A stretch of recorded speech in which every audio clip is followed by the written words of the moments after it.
Hello friends, how do you do?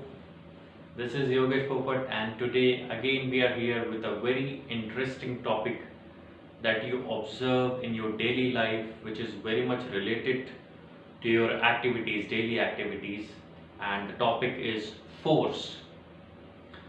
You can see the different interesting demonstrations I have kept here to justify each and every line what I'm going to say today, and we will have an interesting demonstration. I have a balloon here, I have a Hooke's law apparatus with a spring, I have this horizontal surface with a trolley, I have this inclined plane also, I have this ball to show you how the force acts. Okay, so one by one we will discuss each and every point, and with every topic I will indicate you the demonstration part. So first of all, what is force? Here it is written, it is a kind of push or pull, which is very much true also. Force is a kind of push or pull. But in my opinion, I would like to elaborate force in four different points. First, the force is something which changes the shape of the body. If you take this green ball, and if I'm going to press it, you can see here, if I'm going to press it, the shape of this ball will definitely change. So until and unless you apply certain amount of force, the shape of the body will not change. So force is something which changes the shape of the body. This is the first point. Force is something which changes the shape of the body. Now, to demonstrate the second part, force is something which causes the motion of a body. Suppose if I take this trolley here, and if I pull it with a thread, I am applying certain amount of force with the help of my hand, I am going to pull it. So you can see here, by applying a force, I am just causing the motion of a body. Again you can see here, this is a trolley and I am going to apply this force. One pan is also connected here, I can just apply some weights on this pan also which will apply some force, but I am just simply applying with the help of hand. So if I apply this force like this force applied by my force sets the body in a motion. Okay, so force is something which causes the motion of a body. Suppose if I take this blue ball and if I drop it, if I release it freely, so due to gravitational force it will go down, and the motion on this ball will be caused by the gravitational force. See, so the gravitational force is pulling this ball and responsible for causing the motion of a body. So force is something which causes the motion of a body. If you have to walk also, if you have to run also, you have to apply certain amount of force towards the earth, towards the ground, then only you will be able to move forward. Okay, so force is something which changes the shape of the body. Force is something which causes the motion in a body. Now suppose you have to stop this ball. Suppose if I am rolling this ball on this surface, I am going to roll this ball on this surface. I will just keep this little area empty. Okay, so if I roll this ball over this surface, after moving certain distance it will get stopped. It will get stopped. Okay, after rolling certain amount of distance, if I apply this force with the help of my hand to oppose the motion of a body, then it will get stopped.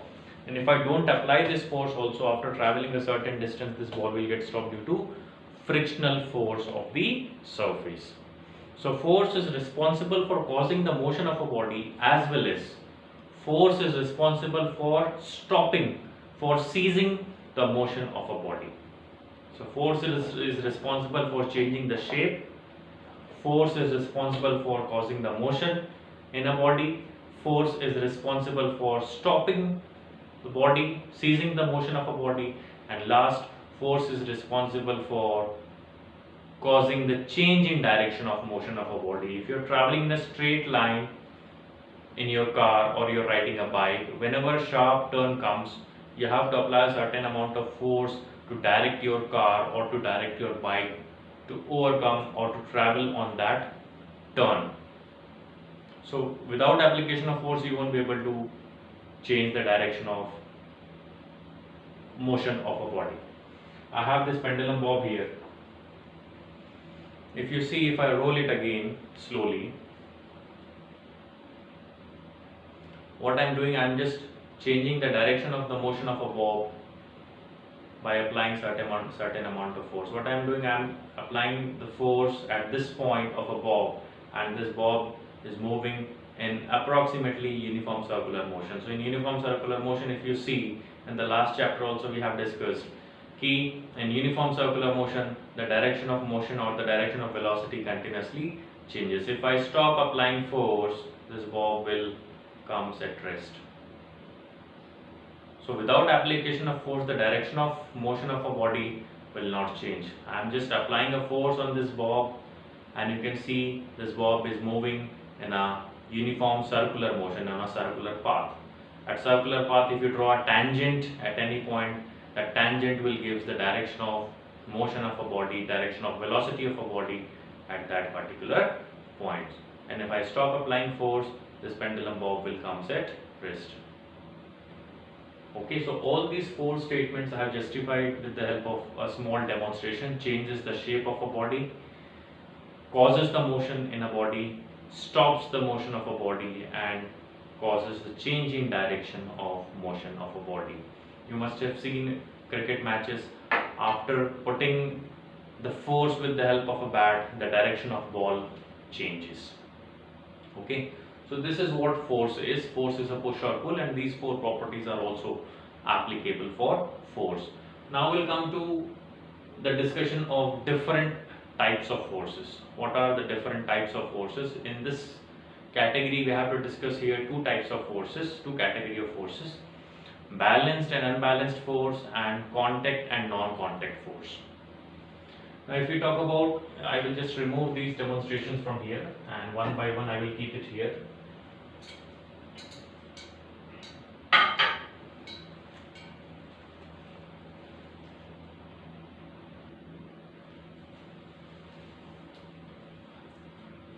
So in this category of forces, I would like to start with the category of contact and non-contact forces. If you see the non-contact forces, I have written three basic examples: gravitational force, electrostatic force, and magnetic force. If you see this gravitational force, if you take this object, if you take this ball, and is there any physical contact between this ball and the surface? No. So whenever there will be no physical contact between the two bodies, the body on which the force is exerting and the body which is applying the force, then that category of force will be termed as non-contact force. If I drop this ball, there is no physical contact between this ball and the surface. If I drop this ball, it will automatically go downward. Okay. Again, you can see it will automatically go downward. There is no contact between the surface and this ball. So gravitational force is an example of contact force, non-contact force. Okay. If you take the magnetic force is also an example of non-contact force. I have certain pins here, and what am I going to do? I will just show you. I will take some certain iron filings also.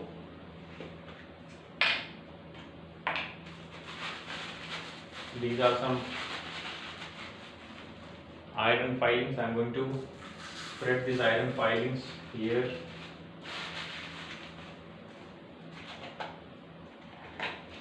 And if you see, the magnetic force is also a kind of non-contact force. There is no physical contact between this iron filings and the pins, and this is a U-shaped magnet. But if you see, if I keep this very much closer to this without any physical contact, this attracts the pins and the iron filings, which shows that this is the magnetic force is also a kind of non-contact force.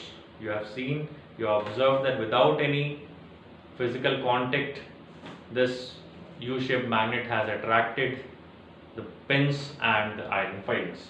If you want to see it again I can show you that this is an example of non-contact force. These are the three few pins I have kept here, and you can see here See, without any contact, these pins are attracted towards the magnet. So magnetic force is also a kind of non-contact force. This balloon I have kept here, and what I am going to do, I am going to charge this PVC pipe by rubbing it with a cloth. When I rub this with a cloth, this pipe will get charged, and I am very much hopeful that this pipe will attract this balloon. Balloon is going to be little steady in state, and I am going to charge this to show that electrostatic force is also a kind of non-contact force.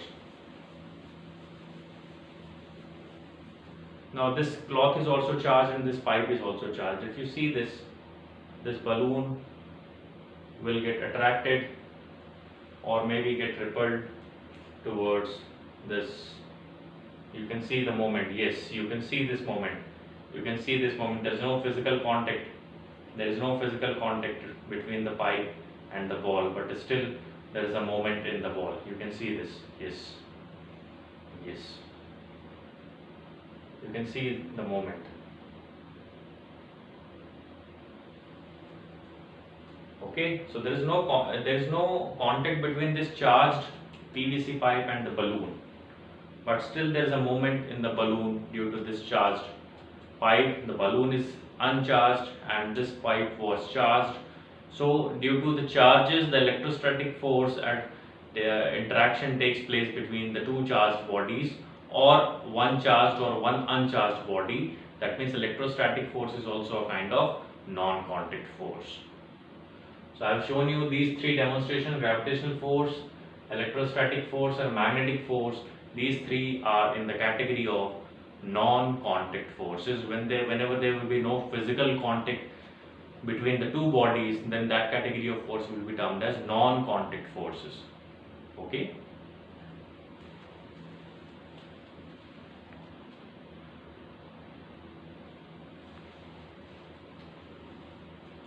Now in the category of contact forces. Now what is contact force? Contact force is whenever there will be a physical contact between the two bodies interacting with each other, then that kind of force will be termed as contact force.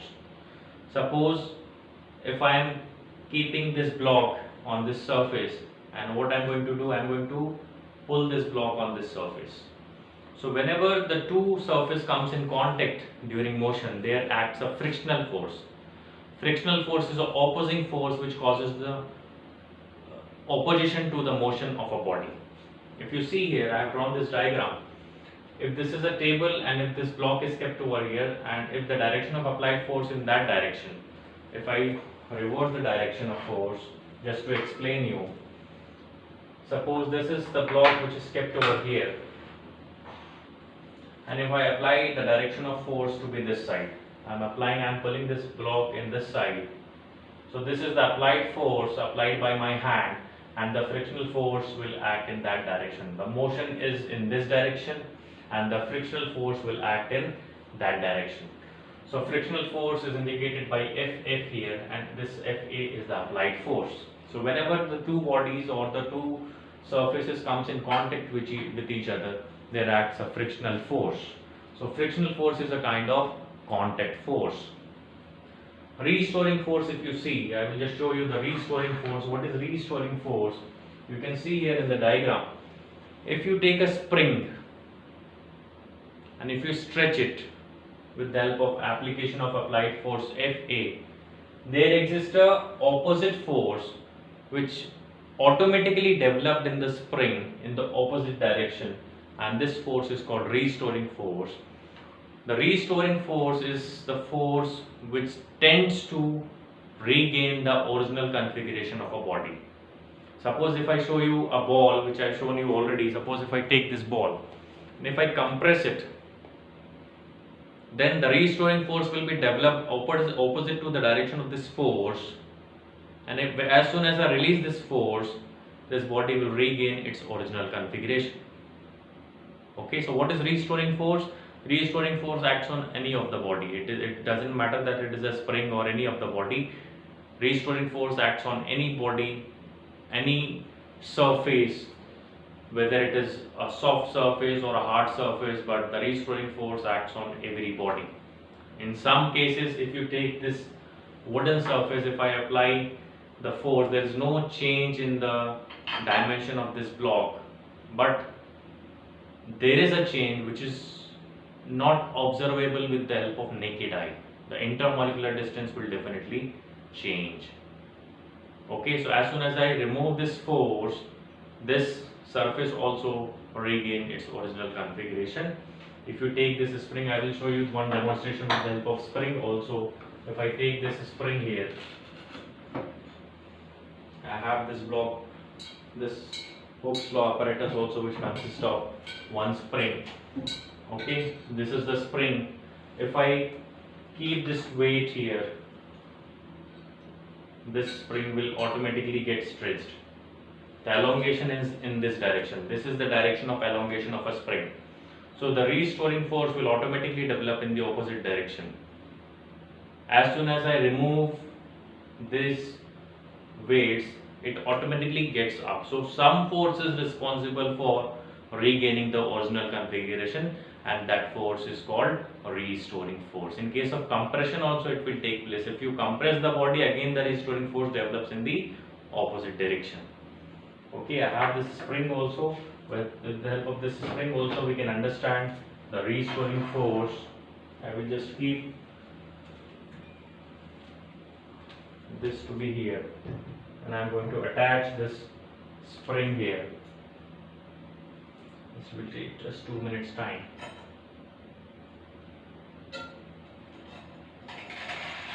If you are able to see this spring, I have just stretched this spring here, and if I release it, it automatically goes back to the original configuration. This is the direction of applied force. I am stretching in this direction, so the restoring force will develop in the opposite direction. As soon as I release it, it will automatically restore the original configuration. So this is the restoring force, which is also a kind of contact force. Next is the normal reaction. If you see the normal reaction is the force which acts on a body in a perpendicular direction. Suppose this is the block which I am keeping here. When this block is kept over the surface, the weight of this block will act vertically downward, which is shown by the blue arrow in the diagram. You can see here this W is equals to mg. To balance this weight, one force acts perpendicularly up by the surface, and that surface force is called normal reaction. If you take this block and if I take this marker here, this marker indicates the force applied by this surface in the upward direction, and this force is called normal reaction. Okay, so normal reaction is also a kind of contact force. As soon as the body comes in contact with any of the surface, the normal reaction automatically acts on that surface, and this force is called normal reaction. Okay, so this is all about the contact and non-contact forces. Every 6 examples I have shown you with the help of practical demonstration. If you see the second category, balanced and unbalanced force, this is also very simple. Suppose this is body A, and you are applying the same amount of force in both the directions. You are stretching this body with the same amount of force, same magnitude of force, but in opposite direction. So if you stretch any body with equal amount of force, equal magnitude of force, but in opposite direction, the state of body is not going to change. If you calculate the net force, the directions are opposite, so one force you have to take it negative. So 5 plus of minus 5, this minus 5 indicates any of the forces in opposite direction you have to take. So 5 minus 5, it will be 0 Newton. So if you can see here, the magnitude of net force is 0. That means the state of the body is not going to change. This is the example of balanced force. But if you increase any one of the force, one force is kept here 7 Newton acting away from me, 5 Newton towards me. So there exists a 2 Newton net force. due to which the body B will move in that direction, 7 Newton direction, with the amount of 2 Newton force, greater force minus smaller force. So this is the 2 Newton force towards right. This arrow indicates the direction of net force, which is towards right. So this is an example of unbalanced force. I have shown only 2 forces, many more forces are possible. Suppose if this is the direction of force also, 5 Newton and again 5 Newton. So in on all 4 directions 5 Newton forces are applicable, are applied. So again these forces will cancel out each other because they are equal and opposite. Equal in magnitude, opposite in direction. So this is again a kind of balanced force. Until and unless the unbalanced force acts on a body, the state of a body is not going to change. This is what Newton's first law is. A body is at rest, will be at rest. If a body is in a motion, it will be continue its motion until and unless an unbalanced force acts on it. That is Newton's first law. Okay. So this is all about the types of forces. Force is a very simple term, but we have discussed around 15 to 20 minutes with a practical demonstration to what is force. Okay.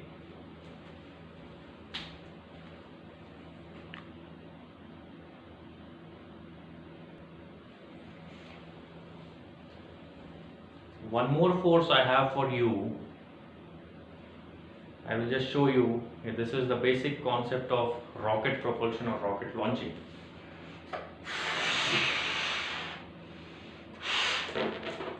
If you see this, I have filled the air and this balloon, and if I release this by keeping this on the table, you just see the direction of this balloon.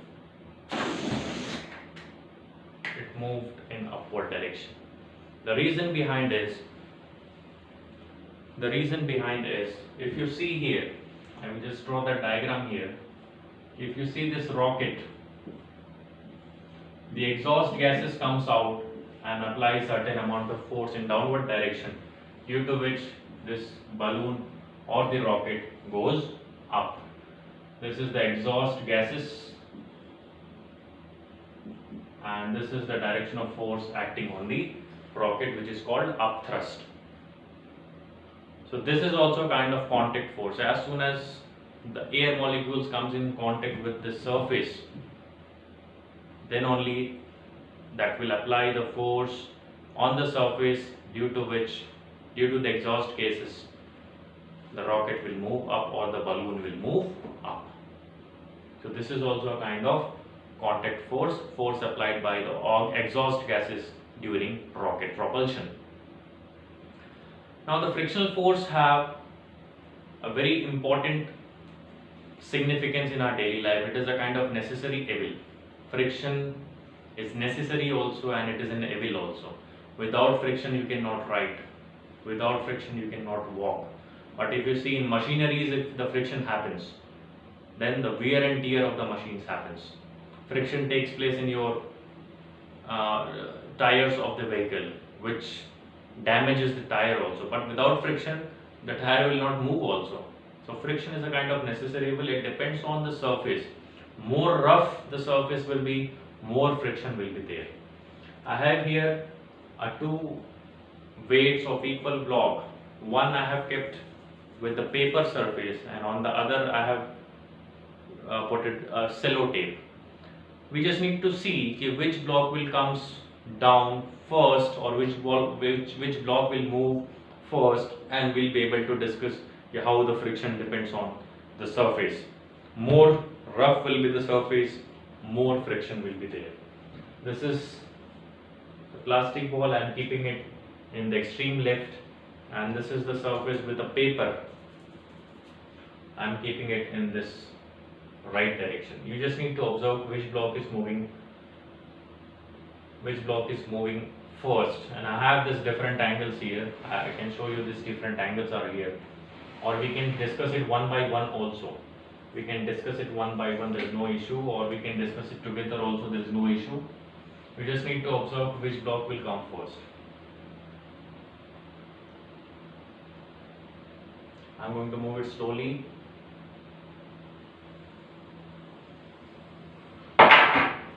The plastic block has come first. So this is very much clear that the plastic and this surface is little smooth. That's why it came first as compared to this paper. Okay, so more smooth will be the surface, less will be the friction. More rough will be the surface, more will be the friction.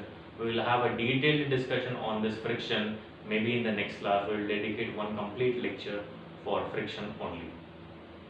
Okay, so bye bye. See you in the next class. Hope you all are well and safe. Thank you.